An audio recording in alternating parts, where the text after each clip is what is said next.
चारू घाईघाईने रस्ता मागे ढकलत होती. अजून 10 वाजायला वेळ होता.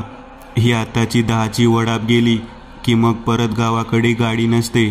तिला असा येण्या जाण्याचा प्रॉब्लेम, म्हणून मॅनेजर पण तिला कायम एकतर नाईट शिफ्ट देई, नाहीतर मॉर्निंगची. तर नाईट असली की हॉस्पिटलमध्येच तिचा मुक्काम असे. पण आज अगदी एमर्जन्सीला सिस्टर लताची शिफ्ट तिला करावी लागली आणि पेशंट पण अगदी तसं सिरियस होतं. कदाचित ती वेळेत आली नसती, वेळेत तिची सहायता झाली नसती तर ते पेशंट दगावू पण शकलं असतं. त्यात आजच नेमकी आई आजारी पडली. जास्त काही नव्हतं, पण सकाळी निघताना हलका ताप आणि कणकण होती. ही पण आईचं सगळे औषध पाणी व्यवस्थित बघून ड्युटीसाठी निघाली होती. तरी आईने बजावलं पण होतं, उशीर झाला तर मुक्काम कर तिथेच, येण्याची लगबग नको. शहराच्या बाहेर शासकीय योजनेतून मोठे मल्टी स्पेशलिस्ट हॉस्पिटल उभारण्यात आले होते. चारू 4-5 महिन्यांपूर्वीच इथे रुजू झाली होती. गाव तसं लांब नव्हतं, पण आडवळणी होतं. रात्रीच्या वेळी खूप नडायचं. समोर वडाप काय, गाडी सदृशी काहीच नाही. म्हणून चारूची पावले मंदावली. आजूबाजूला असं कोणी नव्हतं की गाडी गेलीये की अजून आलीच नाही हे विचारावं. क्षणात मागे हॉस्पिटलला परतावं असा मनात विचारही येऊन गेला, पण क्षणापुरताच. कारण खूप विचार करूनच ती बाहेर पडली होती. सकाळचं ते इमर्जन्सी वॉल पेशंट, त्याची खालावलेली तब्येत आणि सकाळी आईला आलेली साधी कणकण सारखी तिच्या ध्यानावरून फिरत होती. मनात एक वेगळीच धाकधूक लागून होती. कितीतरी पेशंट तिने डोळ्यासमोर असे होत्याचे नव्हते झालेले बघितले होते. तिसरंच भलतंच असं काही तिच्या मनात येत नव्हतं. पण एक विचित्र, कायम न जाणवणारी बेचैनी तिला घराकडं ओढत होती. एक नजर मनगटावरच्या घड्याळात तर दुसरी नजर आजूबाजूला, असं तिचं मन भिरभिरत होतं. चालत निघायचा विचारही केला तिनं, पण अजून 5 मिनिट 10 मिनिट करत तिथंच घुटमळत राहिली. एकदम भयान शांतता होती तिथे. हॉस्पिटलची करून शांतता पाहिलेली ती या शांततेला घाबरत नव्हती. शांतता भंग करत तिचा फोन जोरात वाजला, पण इथे ती दचकली हे खरं. हॉस्पिटलमधूनच फोन होता. परत काहीतरी इमर्जन्सी, परत काहीतरी अडचण. लॉक बटनने तिने कॉल सायलेंट केला. 5-10 मिनिट करत असा किती वेळ निघून गेला तिलाही कळत नव्हतं. हायवेला लागून जाणारा रस्ता, अंतरावर भरपूर लाईट्स, भरपूर प्रकाश होताच तिथे. याच प्रकाशात थोड्या अंतरावर एक प्लास्टिकचा बॉल घरंगळत लाईटीच्या डांबाखाली येऊन थांबला. आता एवढ्या रात्री इथे कुठून बॉल आला? तिने एक वेळ घड्याळात बघितले. अजून 10च वाजले होते. आता या वेळेत बॉलने कोण खेळतंय? तिची नजर परत बॉलकडे वळली, पण समोर फक्त बॉल नव्हता. एक छोटा 5-6 वर्षांचा मुलगा त्या बॉलजवळ उभा होता. इतक्या रात्रीचे इथे काय करतोयस तू? असं रस्त्यावर खेळायचं नसतं बाळा. मम्मी कुठे तुझी? आणि पप्पा? ती त्या लहानग्याकडे एक पाऊल टाकत होती आणि झप करून साऱ्या डांबावरच्या लाईट एकसाथ गेल्या. तिची पावले तिथेच थांबली. आता तिला दरदरून घाम फुटला होता. असा अनोळखी अनपेक्षित अंधार तिला माहीत नव्हता. आजूबाजूला कोण आहे, काय आहे याची कल्पना नव्हती. आपल्या आजूबाजूला कोणीच नाहीये. भर रस्त्यात आपण एकटीच तर आहोत या विचाराने कापरे भरले तिला. आणि ते समोरचं बाळ छोटंसं, ते किती घाबरलं असेल त्याच्या विचाराने ती या काळ्या कभिन्न अंधारात त्या बाळाकडे सरसावली. पुन्हा झप. ज्या वेगाने लाईट्स गेल्या त्याच वेगाने परतही आल्या. 2 पावलांवर परत ती थांबली. तो बाळ एकटा नव्हता, त्याची आई सोबत होती. वरच्या लाईटच्या प्रकाशात ती दिसत तर नव्हती, पण गुडघ्याच्या खालीपर्यंत नेसलेली साडी, वर बांधलेला आंबाडा कळून येत होता. वासवडेच्या हायवेवरनं मायलेकाची जोडी रोज रातीला फिरत्या. कोणी कवा त्यासनी उडवल काय माहिती, पर येणाऱ्या जाणाऱ्या प्रत्येकाला चकवा लावत्या ती आणि खेळ खल्लास करत्या ती सगळा. त्यांच्या तावडीतून सुटलेला 4 गावात कुठं बी सापडायचा नाही. हॉस्पिटलमध्येच कोणाकडून तरी ही गोष्ट ऐकली होती. कुचेष्टेने त्यावेळी मान हलवणारी चारू आता भीतीने लटपट कापत होती. जन्म मृत्यूचा खेळ तिने डोळ्यापुढे पाहिला होता. कायमच होतं तिच्यासाठी ते.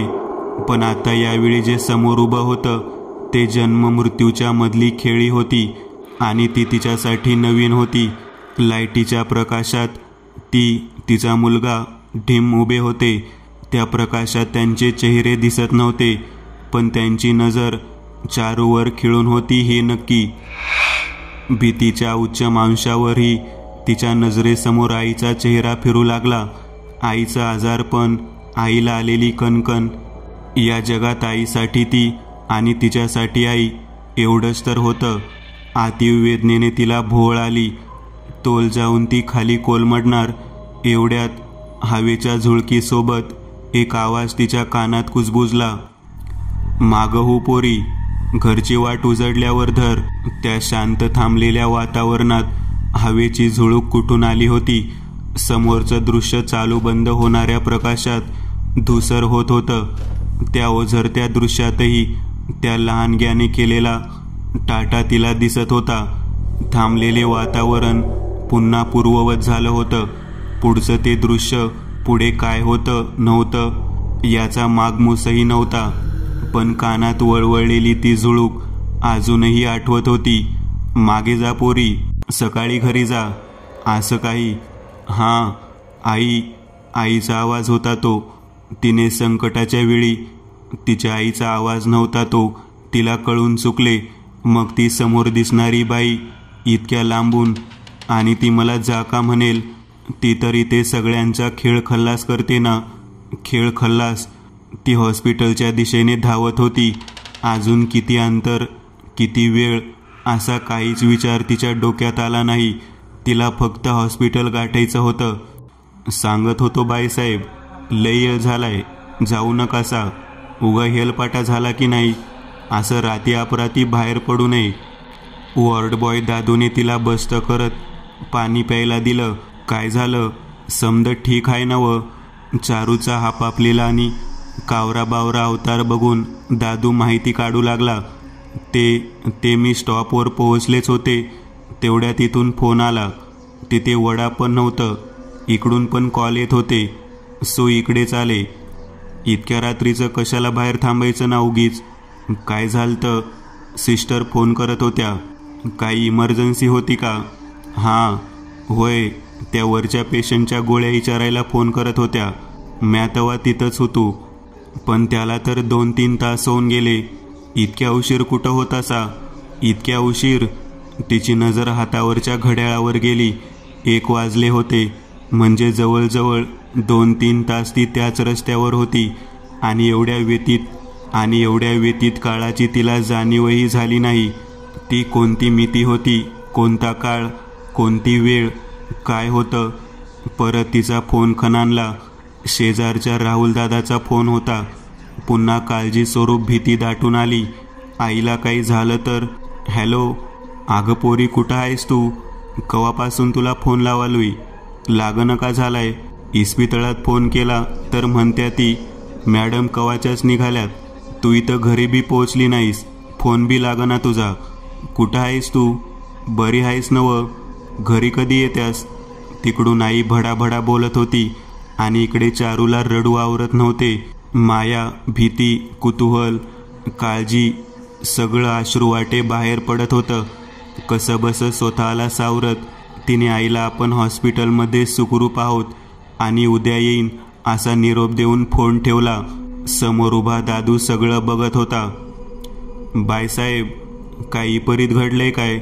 या प्रश्नावर चारूचा बदललेला रंग दादूने हेरला होता. मी रूममध्ये आहे, काही लागलंच तर उठवा. दादूच्या प्रश्नाकडे दुर्लक्ष करून चारू स्टाफ रूममध्ये आली. पण तिचं मन अजून बेचैन होतं. ती त्या 4 भिंतीच्या खोलीमध्ये सेफ होती. निदान तिला तसा विश्वास तरी होता.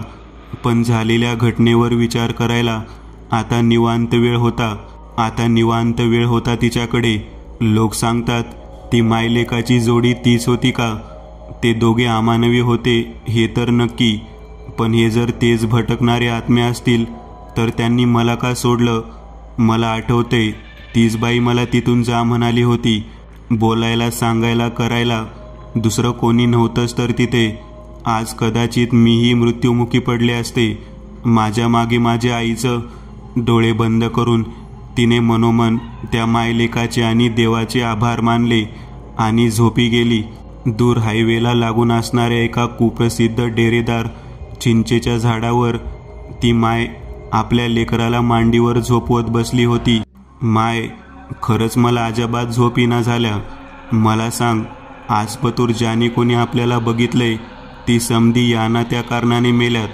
मग ही कशी जित्ती मागं फिरली? माय, तू बी तिला काय भ्याबी दावली नाहीस? अरे पोरा, जी मेलीत त्यासनी काय आपण हाताने मारले होय? ती त्यांच्या भ्यानं मेली. मग ही बया काय भिली नव्हती होय? भिलती की, पर भ्याच्या बी आधी तिला तुझी माया वाटली होती. काळजी झालती तिला तुझी. त्या दिवशी तू खेळत रस्त्यावर आलास आणि त्या भरधाव ट्रकनं तुला कुस्करून टाकलं. अशा रक्ताच्या थारोळ्यात पडलेला होतास तू. अशीच तुला मांडीवर घेऊन मी हंबरडा फोडत होतो, गळा कापल्यावानी ओरडत होतो. आजूबाजूनं ह्या मोठाल्या भारी भारी गाड्या धावत होत्या, पर कुण्या एकाला बी आपली दया माया आली नाही बघ. पदराच्या तुकड्यानं काळजाच्या तुकड्याचं रक्त सावरायला बघत होतो म्या. आजूबाजूला कोसाकोसावर साधा दवाखाना बी नव्हता. त्या दिवशी कोणाला पाजरं फुटला असता तर आपण दोघं बी आज असं नसतो. ते लेकरू आईच्या छातीशी घट्ट बिलगलं. तू नुसता अंधारात आहेस बघून तिला माया आली तुझी. हां, नंतर भ्याली ती. मी आलो नसतो तर भ्याली बी नसती ती. माझं लेकरू अजून बी ग्वाड आणि पाणसावानीच दिसतंय की, असं म्हणून त्या आईने आपल्या लेकराचे गालगुच्चे घेतले. निसर्गाच्या दुसऱ्या प्रहराला सुरुवात झाली होती. ते अमानवी मायलेक त्या झाडावर निश्चिंत होऊन झोपणार होते. दुसरी अजून एक मायलेकीची जोडीच अशीच निश्चिंत होऊन आपापल्या जगात झोपली होती. दुसरी कथा. अचानकच चाच पडत त्याचा हात पुढे सरकत होता. किंचित गरम घट्टसर रक्त त्याच्या हाताला वेटोळे घालत होते. त्या सगळ्याची पर्वा न करता त्याचा हात रक्ताच्या दलदलीतून पुढे पुढे सरकत होता. नजरेसमोर फक्त अंधार, अंधार आणि अंधार. रक्ताच्या चिकट चिपचिपीत त्याचा हात त्याच्या निश्चित सावजाकडे सरकत होता. मध्ये एखाद्या मांसाचा लबलबीत तुकडा स्पर्शून जात होता. आपसूक त्याची जीभ ओठांवरून फिरायची. पुन्हा त्याचा शोध सुरू. बास, किती किळसवान आहे. ऐकूनच शिशारी आली. तुला वाचवतं तरी कसं रे? यात काय आहे एवढं? अजून तर तू काहीच ऐकलं नाहीयेस. पूर्ण कथा तर याहून इंटरेस्टिंग आहे. पुढे ना, हा हिरो त्याला हवं ना ते त्या बाईच्या पोटातून काढून घेतो आणि खातो. मग निल्या, गप जा इथून, निघ, नाहीतर लाटणेच घालते बघ डोक्यात. ताईचा चढलेला पारा बघून नीलू पटकन किचनमधून सटकला. जाताना त्याचं ते आवडीचं पुस्तक आठवणीने घेऊन गेला, कारण त्याला माहीत होतं ते पुस्तक चुकून जरी ताईच्या हाताला लागलं तर थेट गॅसवरच. नीलूला तिथून निघालेलं बघून ताईने पटकन त्याच्या मागे दरवाजा लावून घेतला. पटकन चपात्या उरकून तिला कॉलेजला पण जायचं होतं. कॉलेजची सगळी तयारी आधी करूनच ठेवली होती तिने. अशा गरम गरम चपात्या करून बाबा आणि नीलूला वाढायच्या आणि पटकन कपडे आवरून निघायचं असं ठरलं होतं तिचं. पण नीलूने येऊन तिची काहीतरी खोड काढलीच. भयकथेचं जेवढं गारूड नीलूवर होतं त्याहून जास्त भीती त्याच्या ताईला होती.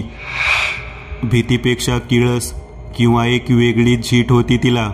आताही असंच काहीसं झालं. नीलू बोलून वाचून गेला काही बाई, पण तिच्या डोक्यात मात्र तेच फिरत राहिलं. पोळपाटावर लाटणे फिरेल तसे तिच्या डोक्यात तेच ते विषय गोल घुमू लागले. लाटलेली चपाती तिने सरकन तव्यावर उलटली. तेल लावायला तेलाच्या वाटीत बोट बुडवलीत तर झटक्यात तिने हात मागे घेतला. किंचित गरम घट्टसर रक्त तिच्या ध्यानावर फिरून गेलं. आश्चर्याने तिने त्या वाटीकडे बघितलं. त्यात ते रक्तच होतं. अगदी नीलने वर्णन केलं होतं तसं सेम. तिची बोबडीच वळली. धडपडत ती बंद दरवाजाकडे धावली. दरवाजा उघडताना तिला काय जाणवलं काय माहिती. किंचित नजर तिरकी, मान वाकडी करून तिने पुन्हा त्या वाटीकडे बघितलं. किटलीतून मगाशीच तर तिने स्वतःहून तेल ओतून घेतलं होतं. तेलच तर होतं ते. डोकं गच्च धरून तिने तिथंच फटकल घातलं, दरवाजाला टेकून. हे असं हल्ली जास्तच होत होतं तिच्यासोबत. काहीतरी कसेनुसे भलते सलते भास व्हायचे तिला. पण हे अचानक नव्हतं. नीलूने तिला आताशा कुठे भयकथा वाचून दाखवायला सुरुवात केली होती आणि तेव्हापासून हे सगळे भास आणि भासाचे खेळ तिच्यासोबत सुरू होते. तिला स्वतःला असा भयकथामध्ये विशेष रस नव्हता. नीलूला वाचनाची प्रचंड आवड होती. त्या वाचनात जे जे सुंदर श्रवणीय भेटे तो ते ताईला वाचवून दाखवायचा. ताईला तर वाचना लिखनाची विशेष आवड पण होती. पण आधी शिक्षण, मग नोकरी आणि हे दोन्ही करताना बिना आईचे घर सांभाळण्याची कसरत ती करत होती. पण याचा तसूभरही खेद तिला नव्हता. जे आहे जसे आहे त्यात ती उत्तम शिकली, PhD केली आणि आता एका मोठ्या कॉलेजात नोकरी पण करत होती. बाबांचा आधीच खूप मोठा जबाबदारीचा वाटा तिने उचलला होता. आता त्यांची आर्थिक बाजूही तिने भक्कम केली होती. नीलू आणि बाबांसाठी सुद्धा ती आईच होती. तिची आई तिला तिच्या लहानपणीच सोडून गेली. पण सोडून गेलेल्या आईची आई पण तिने लीलया सांभाळलं होतं, सांभाळत आहे. कधीतरी एखाद्या आनंदाच्या क्षणी तिघांचेही डोळे पाणवायचे. मग तेव्हा नीलू एखादे पुस्तकीय ज्ञान पाजळत सगळ्यांच्या चेहऱ्यावर हसू फुलवायचा. नीलूला पुस्तकांचा नाद होता. त्याच्या ताईने तो जपला होता. ग्रंथालयात जाऊन नवनवीन पुस्तके आणणे आणि एका दमात वाचून काढणे हे नवीन नव्हते त्याच्यासाठी. अशाच एका अफाट वाचनात त्याची ओळख भयरसाशी झाली. खरं तर लहानपणी प्रत्येकाने भूताखेतांच्या गोष्टी ऐकलेल्या असतात. प्रत्येक लहानग्याच्या मनात एका भूची जागा असतेच. पण नीलू या सगळ्यांपासून खूप अलिप्त होता. कदाचित त्याला त्याच्या ताईला या अशा गोष्टींची प्रमाणाच्या बाहेर वाटणारी भीती असेल, किळस असेल. तिने अशा गोष्टींना स्वतःजवळ फिरकू दिल्या ना नीलूजवळ. पण बघता बघता कोवळ्या आणि हरहुन्नरी वयाचा नीलू या भयकथांच्या हळूहळू स्वाधीन होत गेला. भयरस आणि बिभत्सरस यातील अंतर केव्हाच त्याच्या वाचनाने पार केले होते. ते ताईलाही जाणवत होते आणि आज तर त्याने कळसच केला. अत्यंत किळसवाणी आणि स्लॅशर चित्रपटांसारखे वर्णन असणारी कथा त्याने ताईपुढे मांडली. ती कधी बोलली नाही, पण एका सामान्य माणसाप्रमाणे ती जे जे ऐकायची ती ते कल्पना करायची. कल्पनेतून भास निर्माण होतात आणि ते भास डोईचढ झाले की त्यांची चावलही लागू लागते. खरंच हे असं शक्य असतं का? हो, शक्य असतं.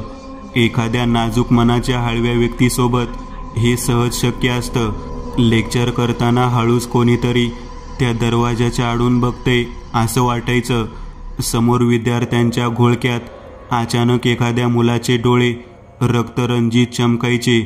सहकाऱ्यांशी हसता बोलता अचानकच त्यांच्या जबड्यातून 2 सुळे लकाकायचे. बसल्या जागी आपण कधीतरी कुठेतरी खूप उंचावर आहोत असे वाटायचे. अचानक मागून येऊन कोणीतरी आपला घास घेईल असं वाटायचं. आणि आता हे रोजचं झालं होतं तिच्यासाठी. दिवसातून एखादी घटना अशी किंवा याहून वेगळी घडायचीच. पण या एखाद दुसऱ्या घटनेपेक्षा तिच्या पाठीवर कामाचे आणि जबाबदारीचे खूप मोठे ओझे होते आणि त्यापुढे तिच्यासाठी सगळे काही क्षुल्लक होते, अगदी तिची स्वतःची मनस्थितीही. त्या दिवशी ताई स्वतःला कशीतरी सावरत कॉलेजला निघून गेली, कारण तिच्यासाठी ती आता एक क्षुल्लक आणि रोजची गोष्ट झाली होती. संध्याकाळी घरी आली तेव्हा मोगऱ्याचा मंद वास तिच्या नाकात शिरला. डोळ्यांनी वासाचा ठाव घेतला तर एका टेबलावर ओंजळभर मोगरे खुशाल बसले होते. त्याचे ते सफेद आणि सुवासिक रुपडे बघून ताईला खूप प्रसन्न वाटले. अलगद तिने फुलांना जवळ केले तर फुलांच्या खाली एक पुस्तक होतं, कवितेचं पुस्तक. हा सारा खटाटोप नीलूचा आहे आणि कशासाठी आहे हेही तिने ओळखलं. अजून नीलू आणि बाबा घरी आले नव्हते. तसा थोडा वेळ होता तिच्याकडे. आराम खुर्चीवर पाठ मोकळी करत तिने पुस्तक उघडले. सुरात कविता तिच्या मुखावर विराजमान झाली आणि वाचता वाचता कधी तिला झोप लागली हे तिलाही कळले नाही. तिने काय वाचलं होतं आणि काय तिच्या ध्यानी स्वप्नी आले. घामेघूम होऊन ती उठली. तिचे हातपाय थरथर कापत होते. ताई, हे बघ, बाबांनी आज मच्छी आणलीये. तुला आवडते ना खूप? पण माझ्यासाठी वेगळा फिश फ्राय करायचा हा तू. वाटल्यास मी सगळी मदत करेन ना तुला. आचमलेल्या अवस्थेत नीलू तिला समोरून उड्या मारत नाचत येताना दिसला. त्याच्या हातात काळी पिशवी होती आणि त्यातून अक्षरशः 1-2 ठिपके रक्त गळले होते. मान डुलवत मिटक्या घेणारा नीलू तिला एखाद्या राक्षसाप्रमाणे दिसत होता. हळूहळू त्याचे रूप पालटले होते आणि भयकथेतल्या एखाद्या हिंस्र, किळसवाण्या, कुरूप, नरभक्षी शैतानाप्रमाणे तो आता दिसत होता. थरथरत्या हाताने ताईने बाजूच्या टेबलावर चाच पडले. काहीतरी लागले तिच्या हाताला. इकडचा तिकडचा काहीच विचार न करता तिने ती वस्तू सरळ त्या शैतानाच्या दिशेने भिरकावली. ताई, बाबा. घरात एक जोरात किंकाळी फिरली. गळ्यात कात्री घुसलेल्या अवस्थेत नीलू धारातीर्थी पडला होता. ताईच्या बाजूने जसं भीतीचं वलय होतं तसंच त्याच्या बाजूने रक्ताचं वलय तयार होत होतं. बाहेर बाबा कोणाशी तरी बोलत उभारले होते. आतला आवाज ऐकून दोघेही घरात धावले. दोघे आत पोहोचले तेव्हा समोरचे दृश्य बघून दोघेही गांगारून गेले. बाबांना तर भोवळच यायची बाकी होती. फरशीवर पसरलेल्या रक्ताच्या थारोळ्यात ताई बोटे बुडवून बुडवून शैतान मेला, शैतान मेला असे लिहित होती. तिचा चेहरा भावहीन आणि डोळे निस्तेज होते. त्या दिवशी बाबांच्या मित्राने घाई करून नीलूला आणि ताईला दवाखान्यात हलवले. दवाखान्याची खरी गरज तर ताईला होती, कदाचित खूप आधीच. ताई आता एका हॉस्पिटलमध्ये उपचार घेते. उपचार काय घेते? दिवसभर एका लोखंडी गजाआड असते. नीलू पण आता आहे ठीक. ताईला भयकथा वाचून वाचून दाखवण्याच्या नादात त्याची वाचाच गेली. तरी ताईसाठी त्याला जास्त दुःख आहे. पण सुधारणा काहीच नाही. आधी वाचायचा नाद होता, आता लिहायचा आहे. हो, मी लिहितो. मी भयकथा लिहितो. ताईला होणारे सगळेच भास नव्हते. त्यांचं खरंच अस्तित्व होतं. ते कुठून आले, कसे आले माहीत नाही, पण त्यांचं अस्तित्व आहे अजूनही, आताही. तेच तर लिहून घेतात माझ्याकडून सगळं. तुमचाच नीलू. वाचत राहा, भीत राहा. भूताची कोंबडी. तात्याला समद दिसायचं म्हणे. कशातलं काय आहे आणि काय नाही हे बी त्याला उंजायचं. पार लांब लांबच्या गावावरून लोक यायची त्याच्याकडं जाऊन आलेली म्हणायचीत बी की त्याच्याकडं भूतवशी आहे ती. असतील नसतील खरं. भूत त्याच्याशिवाय कोणाला दिसायची बी नाहीत आणि ऐकायची पण नाहीत, एवढं खरं होतं. गावाला सकाळची जाग मंदिरातल्या कल्याणच आली. मंदिरातल्या गुरुवाची बायको पहाट धुण्याला नदीवर गेलेली. तिथून आली तशी घरातलं रांधलेलं सारं आण बका खाल्ली आणि उमऱ्यात बसून घुमायला लागली. सकाळ सकाळी दारातून शेताकडं येणारा जाणारा सारा गाव गुरविनीकडं तिरका बघून जात होता. ती बी प्रत्येकाला निरखून बघत होती. एका लई तिचं घुमणं आणि येणाऱ्या जाणाऱ्याला निहाळणं सुरूच होतं. देवळातली पूजा उरकून गुरव दारात आलं तर ही बया दारातच बसून घुमत होती. तिचे लाल झालेले डोळे, इसकटलेली केस आणि तिची लय बघून सारा घोळ गुरुवाच्या लक्षात आला. लागलीच त्यानं 4 माणसं गोळा केलीत. ती 5 जण संगतीनं गुरुवींला देवळाकडं वडत न्यायला बघत होती. खरं ती बाय काही जागची हल्ली नाही. त्या 5 जणांची दमछाक बघून अजून 5-6 जण न बोलवता जमलीत आणि इथनं गावात कल्ला सुरू झाला. ती 10च्या 10 जण गुरविणीला अक्षरशः उचलून देवळात ठेवीत आणि ती बया त्यात जोरानं ओरडत देवळाच्या बाहेर यायची. उशीर झाला असं सुरू होतं. निम्म गाव ह्यो खेळ बघत होता. चिल्ली पिल्ली तर पोट धरून हसायला लागलीत. गुरोबी आता हैराण झाला होता. त्यानं देवळातला भंडारा तिला लावला तरी ती शांत होईना. नारळ फिरवून टाकला तरी बी गप्प बसना. तंत्रमंत्र म्हणलं तरी तीच गत. जमलेली सारी बाया बापडी तोंडात बोट घालून समद बघत होती. सगळीच दमलीत. तिचं नुसतीच घुमणं सुरूच होतं. तवा गर्दीतून एकानं आवाज दिला, हाळावरच्या तात्यांना बोलवणं धाडा की गुरव. ह्या झाड त्याच्याशिवाय कोणाला ऐकायचं नाही. तात्या तात्या का म्हणून माझी मदत करल. गुरुवानं मनोमन विचार केला. गावात जादूटोना काळी विद्या करतो म्हणून मीच तर त्याला गावाबाहेर हाळावर रवाना केलतं. पण आता नडीला बोलावलं तर पाहिजेच. हे भूत उरावर घेऊन बसायचं आहे काय तवा. हाळावर तात्याला बोलावणं गेलं.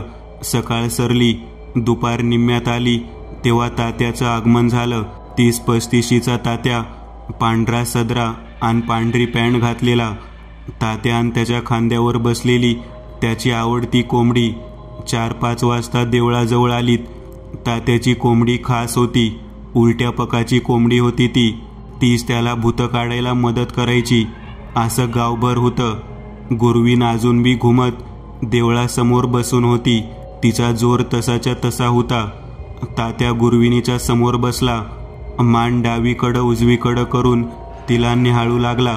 तशी दोघांची तोंड देखील ओळख होती. पण हे आतलं भूत तात्याला ओळखायचं होतं. ते भूत बी टक लावून तात्याला नजर देत होतं. काय र, ओळख पटतीया का नाही अजून. आजूबाजूची लोक चवीनं समोरचा देखावा बघू लागलीत आता. सकाळपासून भूत पहिल्यांदा काय तर बोललं होतं. ओळखला असतं तर कवाच नाही नाट केला असता तुझा. बांधून टाकलं असतं तुला बी माळ्यावर. कोण आहेस तू आणि गुरोबाईला का धरलेस बोल. का र, बांधून टाकणार होय मला. आता बांधा बिंदायचा धंदा सुरू केला सोय. पहिल्यासारखं खोटी वचनं वायदं देऊन भूत काढायचं बंद केलं जणू. तात्या जरा हापापला. कसली वचनं आणि कसलं वायदं. कुणाला काही शबूत दिलता आता म्या. कंचभूत मागं फिरून आलंय आता काय माहीत. मनोमन तात्या विचार करू लागला. तुझं माझं काय असेल ते. मग गुरोबाईसनी का म्हणून धरलंयस. हिनं पाठ मोडला माझा म्हणून हिला धरलं. सुटलो तसा तुला हुडकतूया. शेवट तूच आलास नव इथं. असं म्हणून त्यो भूत गडागडा हसायला लागलं. जमलेला गाव घाबरा गुबरा झाला. आता पतूर तात्या भूताच्या मागावर असायचा आणि आता हे कंचभूत आहे जे तात्याच्याच मागं लागले असं म्हणत सगळे कुजबुजू लागले. इकडं तात्या पण विचार करू लागला. त्याचा त्यालाच ताळमेळ लागत नव्हता. आता आठवत बसायला वेळ नव्हता. तात्यानं पुढचा सवाल टाकला. बाईसनी सोडायचं काय घेशील. आपापल्या हिशोबाचं परत बघू. अरे रांडच्या, तू मला काय देणार भिकाऱ्या. हावऱ्यागत तूच माझ्या कोंबड्या ठेवून घेतल्यास आणि आता मला द्यायची भाषा करतोय सोयर. सारा गाव चिडी चूप होऊन ऐकत होता. तात्या आता जरा सावरून बसला होता. या गुरविनीनं बी हाव दावली. उजडायच्या पारास माझी कोंबडी दामटली हिनं. माझ्या समद्या कोंबड्या वापिस करायच्या नाहीतर ह्या गुरोबाईला काय मी सोडत नाही. त्या भूताच्या शेवटच्या आवाजात गर्जना होती, धमकी होती. इकडं गुरोबी भ्यायला होता. काय बी कर पर माझ्या बायकोला वाचीव. अशा दिनवान्या नजरेने तो तात्याकडं बघत होता. त्याचं झालं असं होतं की खूप आधी तात्यानं एक भूत उतरवायला भला मोठा उतारा सांगितला होता. त्यामध्ये 7 कोंबड्यांचा पण समावेश होता.